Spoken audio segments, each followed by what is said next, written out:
Pemirsa, ratusan warga mendatangi kantor PLN Depok memprotes tagihan listrik yang naik tak wajar, bahkan hingga berkali-kali lipat dari biasanya. PLN mengakui lonjakan tagihan listrik pada bulan Juni terjadi pada 1,9 juta pelanggan akibat penerapan skema tagihan rata-rata selama masa PSBB. Ya sekitar 500-700 ribu lah. Sekarang 3,9 juta. Ratusan warga ramai-ramai mendatangi kantor PLN di Sukmajaya, Depok, Jawa Barat. Mereka memprotes kenaikan tagihan listrik yang bengkak tidak wajar, bahkan naik berkali-kali lipat. Aziz misalnya, tagihan listrik yang biasanya hanya 500 hingga 700 ribu rupiah, kini melonjak hingga nyaris 4 juta. Padahal pemakaian listrik sama seperti bulan-bulan sebelumnya. abang biasa berapa, Ber? Ya sekitar 500-700 ribu lah. Sekarang 3,9 juta. hampir 4 juta. Hampir 4 juta. Kasus serupa terjadi pada Sony. Tagihan listrik yang biasanya hanya sekitar 100 ribu kini melonjak jadi 400 ribu rupiah. Harus bayar berapa?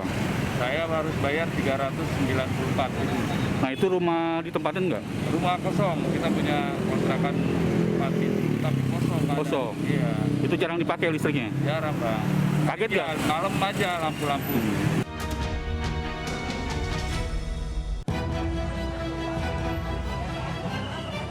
Demi mendapat kejelasan tagihan listrik mereka, warga pun terpaksa antre bersama ratusan orang lain yang juga mengalami kasus serupa.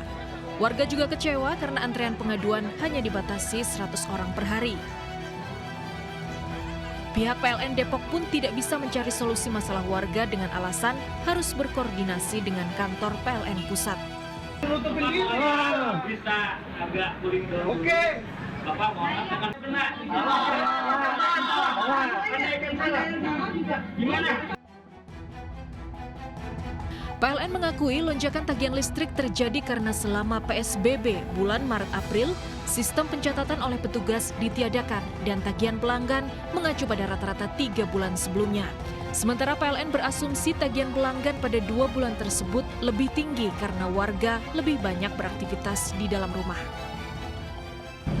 Tapi pada waktu COVID kan kebanyakan polanya berbeda. Sebagian besar itu bekerjanya di rumah. Sehingga pemakaian mereka melonjak. Tetapi kita karena melihat ke belakang 3 bulan tadi, maka yang kita gunakan adalah rata-rata 3 bulan ini. Artinya ada selisih dari rata-rata 3 bulan dengan pemakaian sebenarnya. Dan ini terjadi di 2 bulan berikutnya, pada bulan April juga begitu kita lakukan. Nah, pada waktu kita bulan April dan akhir Mei itu, kita melakukan pencatatan, pencatatan ini yang kita lakukan, ya. Kemudian itu kita lihat angka sebenarnya. Tentu saja kan ada selisih. Nah, selisih inilah kelihatan seperti lonjakan, tetapi sebenarnya itu adalah pemakaian real daripada pelanggan. Untuk meringankan pembayaran tagihan listrik, PLN membuka skema yang mirip cicilan. Pelanggan bisa membayar 40% dari selisih lonjakan tagihan dan sisanya dibayar per 20% pada bulan Juli, Agustus hingga September. Meski demikian, skema tersebut tentu saja tidak mudah dipahami warga. Keluhan konsumen terus mengalir ke PLN. Untuk itu, Yayasan Lembaga Konsumen Indonesia atau YLKI meminta PLN membuka lebih luas kanal pengaduan mengingat kanal PLN 123 yang ada saat ini sulit diakses warga. Banyak konsumen yang mengadu tetapi mengalami kesulitan, tidak bisa diterima, tidak masuk dan tidak tertangani. Oleh karena itu perlu kanal-kanal pengaduan yang banyak dan kalau perlu menambah kapasitas akses telepon yang ada melalui call center 123 milik PLN.